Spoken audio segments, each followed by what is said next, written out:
ये तुम क्या बकवास कर रही हो साहिबा? मैं सच कह रही हूँ अंकल। मैं ये बात तुम्हें पहले ही बता देना चाहती थी, पर मैं सही वक्त का इंतजार कर रही थी। याद है कल हॉस्पिटल में जब मैं पानी लेने के लिए गई थी और तुमने मुझसे पूछा था कि मैं कहाँ रह गई थी?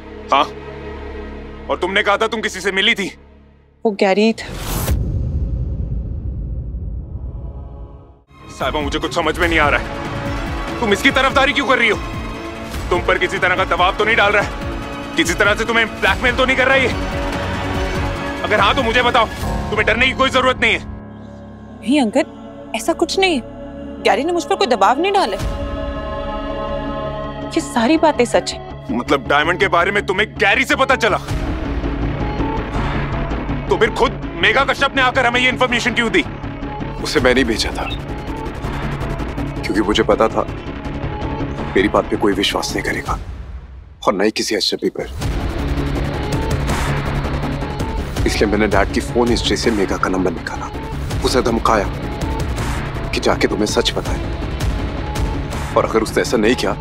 अंगद, मैं जानती हूँ कि तुम अभी बहुत गुस्सा कि मैंने गैरी से मदद ली, वो भी तुम्हें बिना बताए। लेकिन सच में ये घर वाला मैटर सॉल्व होते ही तुम्हें बताने वाली थी।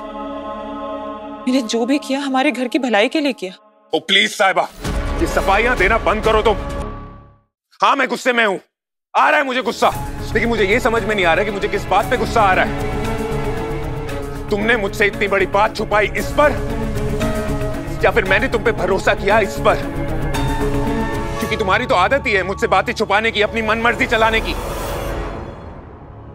तुम ना कभी नहीं बदल सकती हो साहिबा, ऐसी ही हो तुम।